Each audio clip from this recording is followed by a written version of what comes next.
TL Goss 3 says, any suggestions on working out? I currently do my cardio before shift and my strength training after shift. It's kind of a matter of what's best for you, what works best for you.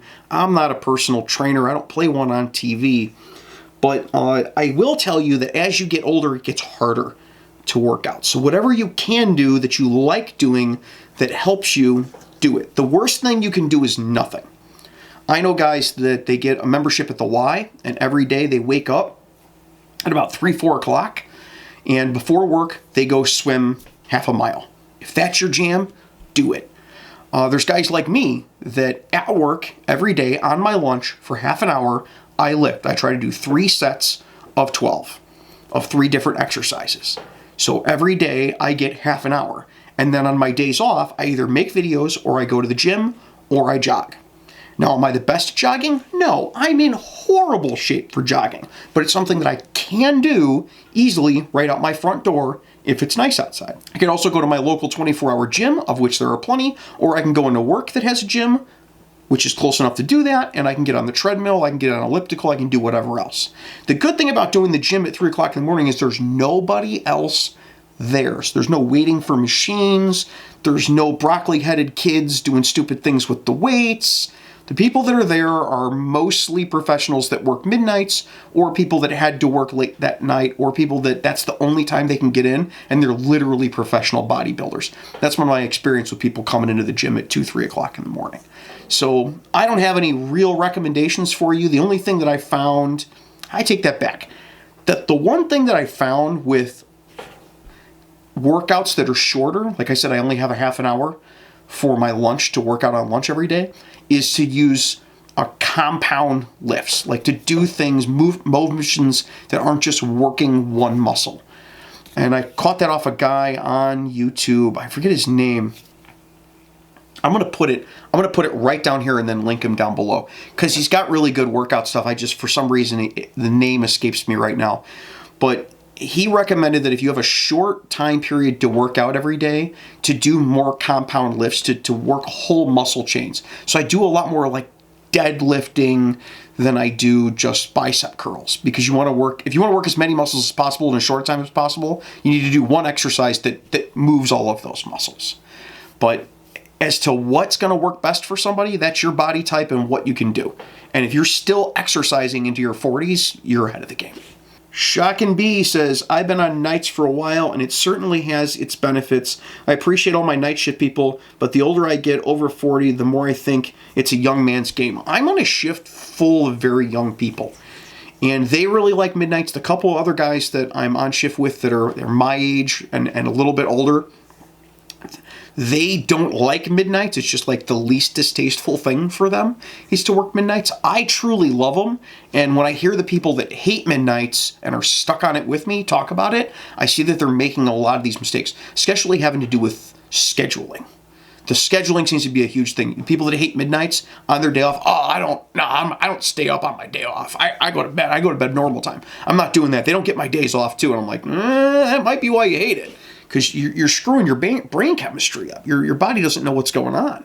Constantino Jagordia says, what about nicotine? Well, nicotine's not really good for you, but it's something that a lot of us use. And that's it. It is what it is. You have to play the game with what you've got, right? If you've been smoking for 15 years, you're probably not going to stop smoking just because you're on midnight shift. Is it healthy? No. Is it as healthy as eating a Snickers bar every day for lunch? I don't know. The doctors could argue about that. I'm not a doctor. If you can get off of chawing and smoking and taking Zyn, that would probably be a good thing. And vaping, that would be a good thing to stop doing that. And I don't know a lot of people that would argue against it, including me. Dr. Senpai 117 says, energy drinks are about $4 to $5. No. Maybe at a venue, energy drinks are $4 to $5.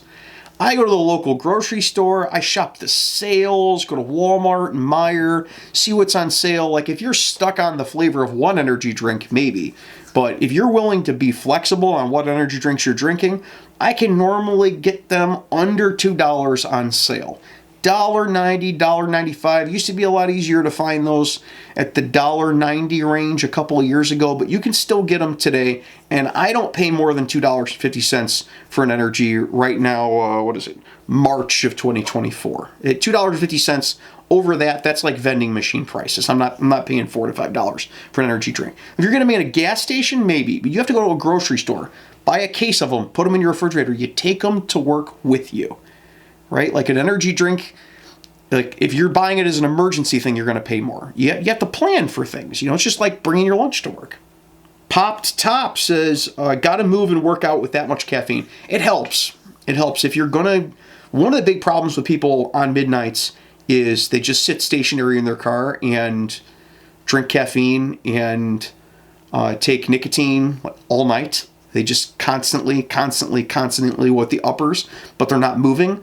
And like I tell my boss who will literally take a pizza and roll it up like a burrito and eat it, if you're going to eat that much, it is a sin to then not get absolutely ripped. Like nobody says you have to be skinny, but you could at least be extremely strong. If you're going to eat 10,000 calories a day, dude, go lift some weights in the basement, gain some muscle mass from it, right? Same thing with that caffeine.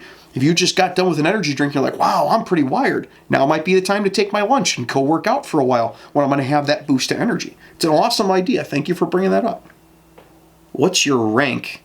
Hey, police departments don't really use ranks like that. You have like people that are supervisors and then several stages of supervisors and then your patrolmen, but then there's like lots of specialties involved with it. I am a police officer and I have been for 18 years. I've been on the SWAT team. I'm a field training officer. I'm a firearms instructor. I'm a department armorer for several different firearms, handcuffing instructor, defensive tactics instructor, all sorts of other stuff. But I really don't want to be a supervisor for a shift of people, so I've never really wanted to promote. So my rank is officer. You could also call me a patrolman. I prefer patrolman extraordinaire, which I occasionally get away with putting at the bottom of my signature on memorandums, as long as I think no one's going to look. Constantine Jagoria says, I got my TLR7 on my G45. That's a good option for a light and pistola combination, especially if you're going to use the same one on and off duty. You can find a good selection of holsters for both of those. A little large for my taste off duty, but if it works for you, go for it. Constantine Jagoria says, how many lumens do you recommend for a duty flashlight? That's the thing, is that's going to go out of style every 10 minutes. Realistically, do you need more than, say, 200, 250 lumens for a duty light? Probably not with most of the proper beams that lights have. You could use 15-year-old technology and be perfectly fine doing police work. That being said, with cars now having more LED headlights, with people putting very bright lights on the outside of their buildings, which make it very hard, unaided, to be able to see through those lights. Those are things that we didn't have 15 years ago, so your shift is going to be a lot easier the more light you can throw out the front. And it's not all a matter of lumen ratings. There's candela, and there's also the type of beam that you're getting. Do you want something that gives more of a flood effect, or do you want something that's a nice concentrated thrower type of beam? And for different purposes, you might want different things, which is why I said that it makes sense to actually have several different flashlights on your person if you're working midnight shift. Now, in my line of work, I've seen guys with all sorts of different stuff. I like using the Guardian Angel device that's got it's got the flashlight that you can turn on. You can have it white light or red light. It's not super bright, but it allows you to have hands-free lighting. Some people will take a flashlight and they'll hang it from their lapel so they can click. Their spare light will just be hanging on there all the time. They can click it and they have area lighting so they can do things with their hands without having to hold a flashlight. Some people I've actually seen have headlamps. Some SWAT team guys like putting headlamps on the front of their helmets. One guy on my shift has one of these lights called a Nebo light, and it's a long, thin strip, and it's a floodlight. It's super bright, and he just runs it through the molly on the front of his vest. And anytime we have to go hands-on with somebody, he turns it on. And the first time he did it, I actually trained the guy. He lateraled us from somebody else, but I was one of his field training officers when he came to us. He turned the thing on, and I was on the other side of him. I was like, holy crap, man. It blinded me and the suspect. And so he's going to handcuff this guy, and he can see perfectly well what he's doing from his perspective. This thing's blinding light in the area directly in front of him. He's handcuffing him, and now there's no, hey, give me some light here while you double lock the cuff, stuff like that. He can see exactly what he's doing. So if we use light smartly, is more important than how many lumens it puts out or how far it throws or how much it floods. It's about using the right tool for the right job. The same way as like, well, how many crescent wrenches should you have? What size crescent wrenches should you have? Well, you should have one crescent wrench for each size nut that you're going to turn. And so how many lumens for a duty light is subjective to the environment you're working in. You should try out a bunch of different flashlights, and a great way to do that is to talk to other people that you work with, see what they're carrying, and shine their lights around and see what you think might work. I never would have thought of that Nebo thing, but it's a really smart idea. And Clark 53 says, I've tried to snack on protein like some lean beef jerky, and I'll usually split it with a partner so I'm not eating the whole bag. Well, that's smart.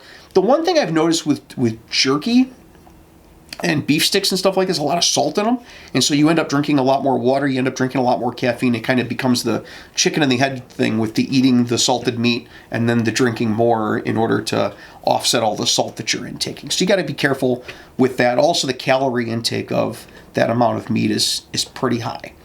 The same things that doctors tell you are healthy during the day are the same things that are healthy on midnight shift. And so you should probably take that into consideration. We should all be trying to live a little healthier, but on midnights, it does make your life a lot easier if you're not 350 pounds and can barely get out of the car.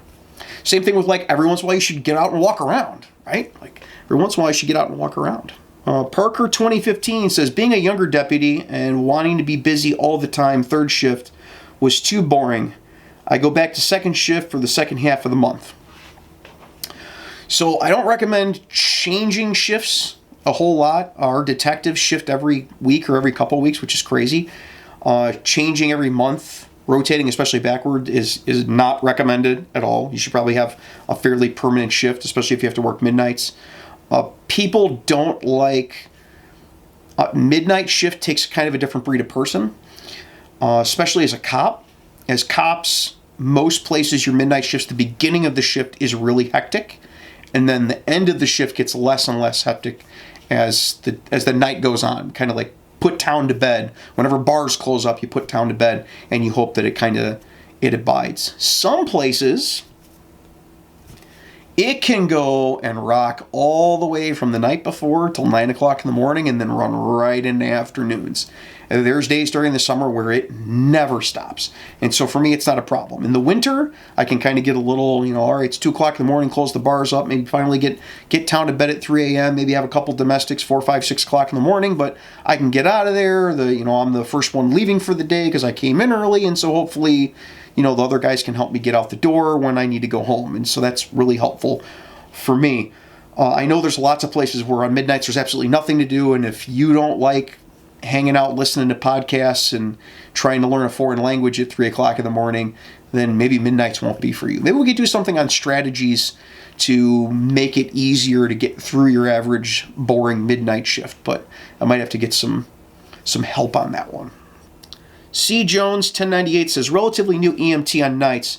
I do a good amount of go-homes from hospitals. General tips on staying safe in other people's houses, especially since it's usually just me and a partner. Well, I've never been an EMT, but I do go into a lot of people's houses. And most people that are calling the paramedics or EMTs at 3 o'clock in the morning are not doing so because they have some intention of hurting the paramedics or EMTs. Realistically, what do you guys have that they're gonna get? Like what would be their motivation there? We are getting an alarming rise of people with mental health issues, suicidal subjects in the middle of the night that are calling. And as much as fire and EMS get made fun of, or wait till the scene's secure for the police to get there, suicidal subjects can very easily turn really sideways, and even overdoses can turn really sideways. So hopefully the cops, where you are getting dispatched out, are also getting dispatched out in advance. And if they're not, that's something you should either take up with your administration or maybe make a phone call yourself and say, hey, this private ambulance service, whatever, we just got this call over to this house saying that this guy is tearing the place up and he's got a knife. Maybe you want to send some cops over here to 123 Main Street, right? And that most cops, I don't think, are going to have a problem with you calling and being like, this is going to be something that we're not going to be able to handle. I know some guys who disagree with me on this one, but I would rather go to 1,000 false alarms than go to the one real one where somebody actually gets hurt. So when in doubt, call us out. N. Clark 53 says, moving your body is a must. I try to walk at least a quick mile before heading to work. I use the Under Armour map on my run app to track the distance. If you can get out and jog, do whatever before or after work. My big thing is if you're sitting in a car all night on midnights, you are definitely going to want to get out of that car occasionally. You're going to get clots in your legs from sitting for 8 hours. You got to get out. You got to move around. If you have that shift where it's snowing all night and you can't even drive for fear of crashing and you've got 3 or 4 hours with nothing going on, get out, even if it's just a walk around, go in the station, get some water from the water fountain, go in and, go flirt with the nurse at the hospital, or, go talk with the security guard at the gas station or convenience store or the truck stop or the car dealership or whatever you have in your area that's got an all-night security guard. Like, you don't have to be best friends, but it's somebody to talk to. Get out of the car, go talk to them. Getting out and moving around is huge, even if you're not counting it as exercise for the night. C. Wilson 1790 says, I work 1900 to 0700, 3 days a row, then off for 4, and get an hour and a half for meal. I will never leave nights. I could understand not liking nights if your work schedule switches from days to nights. Yeah, I love nights. 12s would be great because we'd have more days off, but hey, beggars can't be choosers. I will take just being on midnights. Carlos Ford Mobility says, do you recommend pre-workout use? My pre-workout is coffee. And I've never really needed anything else for pre-workout. If you can't tell, I'm a fairly energetic person most of the time. It drives my wife crazy that I'm constantly out wanting to do stuff and she wants to stay home and nap. But I don't have a lot of experience with pre-workout. I could talk to you about how to eat more protein. I am big on having more protein in your diet, but pre-workout doesn't do anything for me. Hunter Killian says, sometimes I feel like my Stinger flashlight needs an upgrade. 850 lumens doesn't always do the best. Well, again, it's what you're using it for and how you're using that light. My original Stinger was the 250 lumen Stinger, and when we went to the upgraded Stinger from Streamlight, I didn't see that big of a performance difference between the two. The original 250 lumen ones were throwing just as far, and where I'm at, throw is what's super important for us. That candela and that reach is what's important. And the 850 lumen or 650 lumen, whatever they were just throwing more light kind of in the corona of the light. It was throwing more flood out around that spot that went about the same distance. You weren't really getting a lot more for the extra light, and it was just draining the batteries faster. So it's not about the lumen ratings. I hate to break it to everybody, but everybody, when I first started saying that, they were like, that's because you don't own lights. I own all the lights now. All of them. All of them. And it's not about lumen ratings. It's about how that light uses those lumens, how it throws those lumens, what you actually get for it, and then balancing it against what your needs are. You could have the most powerful light in the world, but if it won't run for more than 15 seconds, or it dies after a half an hour of use, it doesn't do you any good when you're working on midnights. It's not a spec sheet. Can't go by the spec sheet. It's a tool. You got to use it for what it was designed for. Find the tool that works best for what you're doing. Hunter Killian says, I have a Streamlight macro stream that clips higher on my vest that does 500 lumens or 50 lumens. I use it a lot for IDs and paperwork. Or like you said, when I might go hands-on, I want to free up my hands. Yeah, those types of clip-on lights, those are super useful for a lot of people. And I've come around to them over the years. Iro Salinas says, how's the Walther PDP going? The Walther PDP is going great. I have a video of Walther PDP 6,000 rounds later or something like that, like Walther PDP honest review. If you look on my channel, if I remember, I'll put a link down below. But the PDP has been doing really great. There's a couple of downsides to it. Mostly Gen 1, Gen 2 things. I was initially an early adopter of the Walther PDP. And so my experience with it was a lot of Gen 1 issues that the guns had, issues with mags that got cleaned up later on, issues with the stock sights that came from the factory getting little spots of rust on the screws. I mean, nothing huge, but it was Gen 1 versus Gen 2 issues. And so if you were to get into them today, you wouldn't have those issues. It has been very reliable, and they are extremely accurate, and the triggers are fantastic as long as you keep the buggers clean. And that looks like it's it. So thank you for everybody that came out midnight 30 in the middle of the night, all you midnight shift workers. Came in to talk about your favorite and least favorite things about midnights and how you can learn to love midnight shift. Hopefully this helped everybody out. Until next week, you guys be safe, take care of each other, and, you know, don't let your wife tell you it's too much caffeine. It's not too much caffeine. You're going to be fine. Don't worry about it. That's been your free field training for today. While you're here, check out one of the other videos that we made, or down here, subscribe so you can see more. Or you could check out Patreon, where you can see how you can get your name put on the videos, like all these fine folks over here. I'll see you guys next time.